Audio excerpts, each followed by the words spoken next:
Hello everyone, welcome back to planet of the apes series. आज हम इस video में रिव्यू करेंगे rise of the planet of the apes को। उफ, इतना बुरा नाम रखने की क्या जरूरत थी। सिंपल सा राइज ऑफ द एप्स भी तो रख सकते थे। अच्छा, हमको सिखा रिया है। खैर, हमें क्या लेना देना, इसके साथ ही वीडियो को स्टार्ट करते हैं। इस मूवी की स्टार्टिंग में कुछ लोग जंगल में चिंपैंजीज को पकड़कर शहर की तरफ लेकर जाते हैं। इसके बाद दिखाया जाता है कि सैन फ्रांसिस्को में एक female chimpanzee tower of Hanoi puzzle को 20 मूव्स में कंप्लीट करती है। दरअसल टावर ऑफ हैनाई एक गेम होती है जिसका मुझे भी नहीं पता। अबे साले। खैर, इस चिंपैंजी को नंबर 9 कहा जाता था और वहां के स्टाफ वालों ने उसका नाम उसकी नीली आंखों की वजह से ब्राइट आइज रखा हुआ था। दरअसल जेंसिस कंपनी के लोग अल्जाइमर बीमारी का इलाज ढूंढने के लिए चिंपैंजीज पर टेस्ट करते थे और उनको एक ड्रग देते थे जिसका नाम एल्स 112 था। पिछली मेरी एक्सप्लेनिंग मूवीज की तरह इस मूवी में भी सारा स्टाफ अल्जाइमर का इलाज ढूंढ रहा है।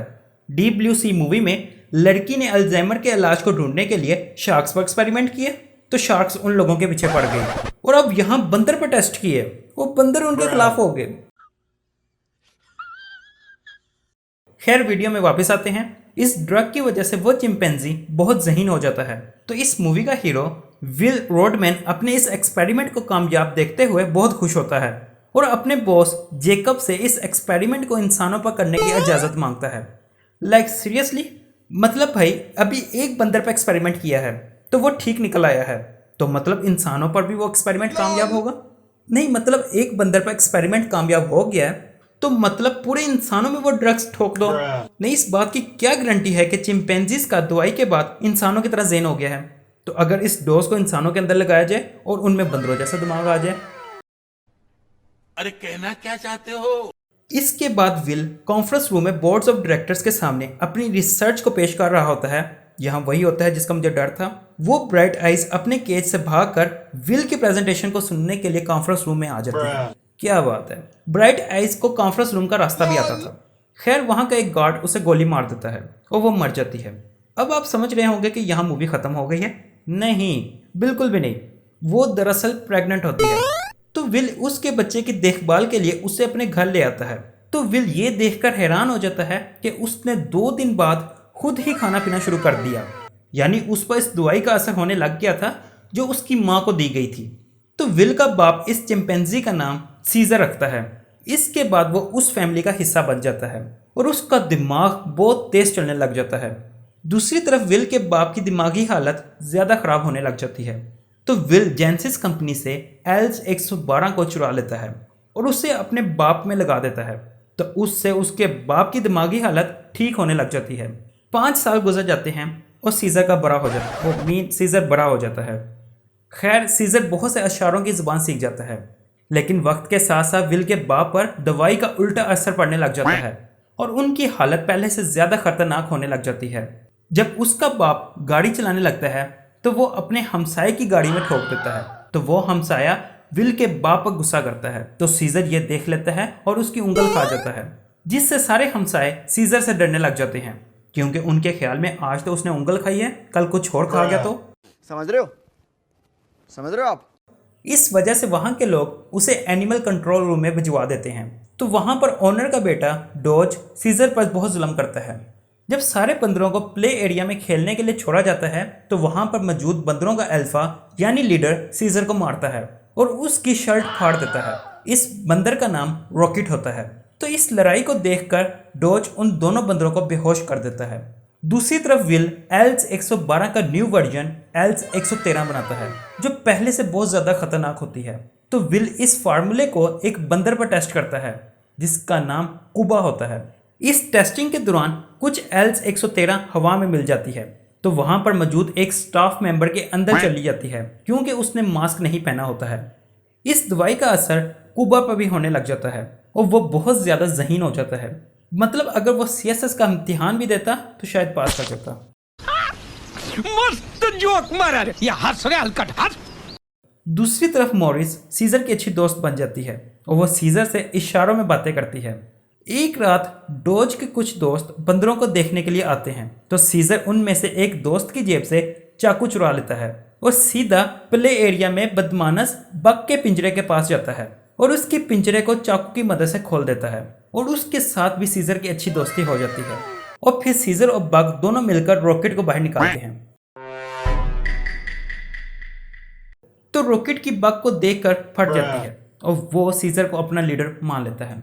विल का वही स्टाफ मेंबर रॉबर्ट जिसके अंदर वायरस घुस गया था, तो वायरस ने उसकी ले ली। तो ये बताने के लिए रॉबर्ट विल के घर जाता है, लेकिन विल घर नहीं होता। वो एनिमल कंट्रोल रूम गया होता है जहां पर वो उसके ओनर को रिश्वत देकर सीजर को घर लेकर जाने के लिए मनवा लेता है, लेकिन सीजर घर जाने से मना कर देता है। गजब बेइज्जती है। तो उसी रात सीजर अपने पिंजरे से भागकर अपने घर जाता है और वहां से एल्स 113 लेकर वापस आ जाता है और इसको सारे बंदरों के पिंजरों में फेंक देता है। तो अगले दिन इस कंट्रोल रूम का ओनर ये देखकर हैरान रह जाता है कि वो सारे बंदर प्ले एरिया में ऐसे खड़े हों जैसे कि कोई कॉन्फ्रेंस कर रहे हों। जब सारे चिंपैंजीज अपने अपने पिंजरों में चले जाते हैं तो सीजर वहीं खड़ा रहता है। तो डोज उसको मारने के लिए प्ले एरिया में जाता है। जैसे ही डोज सीजर को स्टन गन के जरिए करंट देने लगता है तो सीजर उसका पकड़ लेता है। यहां सीजर पहली दफा बोलता है जिसको देखकर डोज के मुंह में आ जाते हैं। इसके बाद सीजर सारे बंदरों को आजाद कर देता है और सीजर डोज को मार देता है। इसके बाद सारे बंदर शहर की तरफ जाते हैं। सुबह होते ही विल कंट्रोल रूम में फोन करता है तो कोई भी फोन का जवाब नहीं देता। तो जब विल उनसे मिलने के लिए जाता है तो वहां डोज मरा हुआ होता है। वो पिंजरों में कोई बंदर नहीं होता और वहां विल को वही एल्स 113 के खाली टीन के डब्बे मिलते हैं। दूसरी तरफ सीजर एप्स को 2 ग्रुप्स में डिवाइड कर देता है। तो बक एक ग्रुप के साथ जू में जाता है जहां वो सारे बंदरों को आजाद कर देता है और सीजर खुद दूसरे ग्रुप के साथ जेंसिस लैब में जाता है। फिर सारे बंदर गोल्डन गेट ब्रिज से होते हुए जंगल की तरफ जाने लगते हैं। तो विल को इस बारे में पता चल जाता है तो वो भी अपनी गर्लफ्रेंड कैलोरीन के साथ इस ब्रिज की तरफ जाता है। ब्रिज पर पुलिस वालों ने रास्ता ब्लॉक कर दिया होता है और उन्होंने ब्रिज को खाली करवा दिया होता है और वो सिर्फ उन बंदरों का वेट कर रहे थे कि जैसे ही वो आगे बढ़े हम उन्हें मार दें, क्योंकि धुंध की वजह से दूसरी तरफ कुछ नजर नहीं आ रहा होता। तो इस दौरान विल अपनी जीएफ के साथ वहां पहुंच जाता है। तो विल को पुलिस वाले आगे नहीं जाने देते तो कैलोरीन उसकी मदद करती है। अबे ये कौन सी मदद है? ये कोई लड़ने का रहा है? हाँ, तो कैलोरीन उसकी मदद करती है और पुलिस वालों का ध्यान अपनी तरफ करवाती है ताकि विल सीजर से मिल सके। इसके बाद सारे एप्स पुलिस वालों पर हमला कर देते हैं।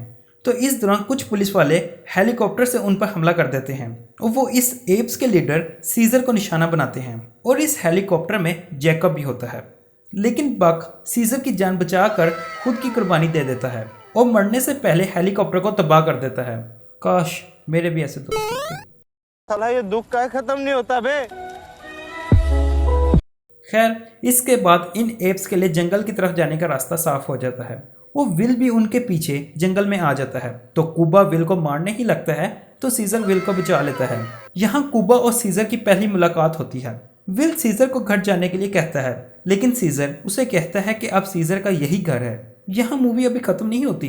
इस मूवी के एंड पर दिखाया जाता है कि वही हमसाया जिसकी सीजर ने उंगल खाई थी उसके नाक से खून निकलने लग जाता है।